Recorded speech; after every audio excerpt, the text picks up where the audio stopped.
Eto na nga mga chong, marami tayong basketball updates. Rondae Hollis Jefferson, pinure si Justin Brownlee, Scottie at RJ Abarrientos, bagong Fast and Furious ng Barangay Ginebra. Kapag sinabi ng Fast and Furious mga chong, ay itong si Mike Kagiwa at JJ Helterbrand ang pinaka pumapasok sa Barangay Ginebra fans. Grabe nga yung tandem ng dalawang yan, nararinggan at kayang umatak to the basket. At sa kasalukuyan ay meron ngang umuusbong na bagong tandem ang Barangay Ginebra sa pangunguna nitong si RJ Abarrientos at Scottie Thompson.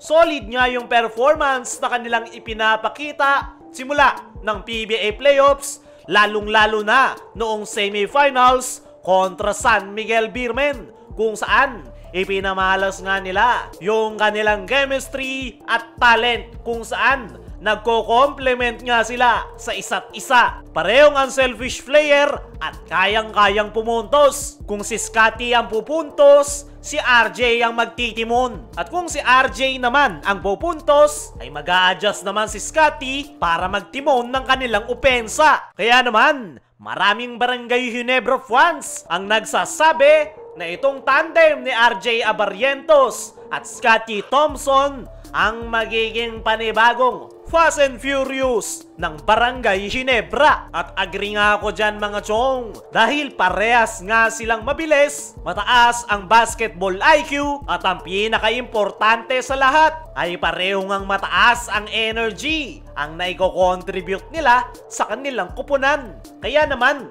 mas bumibilis ngayon yung opensa ng Barangay Ginebra dahil dito kay RJ at Scottie Thompson. Naniniwala ko mga chong na pasilip pa lang yung ipinapakita ng dalawang nasabing gwardya. Marami pa silang po pwedeng maipamalas, lalong-lalo na sa paparating na PBA Finals. Maikling panahon pa nga lang nakakasama ni RJ si Scottie Thompson, pero kita naman natin yung chemistry ng dalawa. Nagkakaintindihan at naiko-complement nga nila ang laro ng isa't isa at napakaganda ng resulta ng kanilang laro. Ano pa kaya kapag nagtagal yung kanilang tandem at mas makabisado pa nila ang isa't isa, ay paniguradong maraming paiiyakin ang tandem nitong si Scottie at RJ Abarrientos. Naniniwala rin ako mga chong na ang dalawang gwardya na yan ni Coach Tim Cone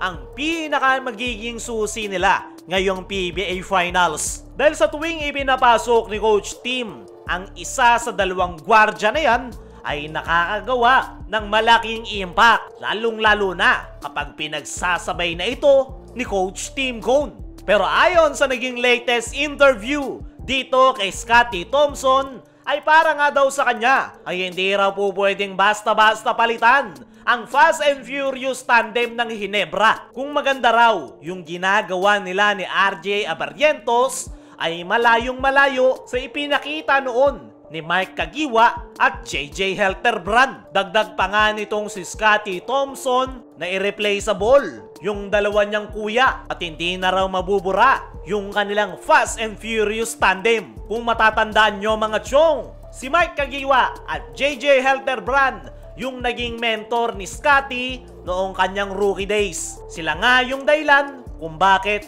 napakaganda ng inilalaro nitong si Scottie Thompson. Kaya naman, napakalaki nga ng respeto nito kay JJ Helterbrand at Mike Kagiwa. Natutuwa nga rin itong si Scottie Thompson na marami ang nakakapansin sa ganda ng tandem nila ni RJ Abarrientos. Kung meron man daw silang magandang samahan ngayon sa court ni RJ, ay maganda daw yon para sa kanilang kupunan. Pero para kay Scottie ay hindi nila papalitan ang Fast and Furious, at umaasa ito na magkakaroon sila ni RJ Abarrientos ng sariling identity.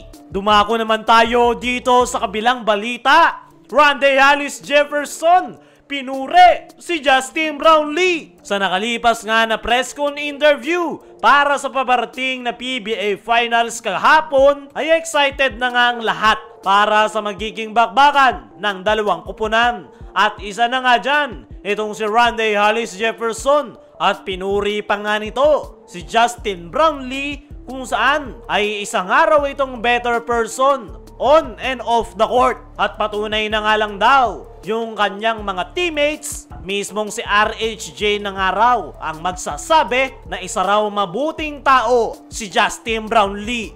Pero at the end of the day, ay isang araw competitor itong si Rondae Hollis Jefferson. Kahit sino nga raw ang hiharap sa kanya, ay ibibigay niya raw ang kanyang best para makuha ang panalo. Kaya naman, looking forward nga itong si Rondae Hollis Jefferson ngayong PBA Finals, ngayong muli niyang makakarap si Justin Brownlee. Ine-expect nga rin ni RHJ na magiging maganda at exciting ang final series. Gagawin niya nga raw ang lahat ng kanyang makakaya para tulungan ang TNT Tropang Giga at the same time ay makapagpakita ng magandang performance para sa mga PBA fans, lalong-lalo na yung mga manonood sa loob ng game venue. Para sa akin mga chong, ay magiging maganda ang magiging tapatan nitong si Justin Brownlee at Rondae Hollis Jefferson sa paparating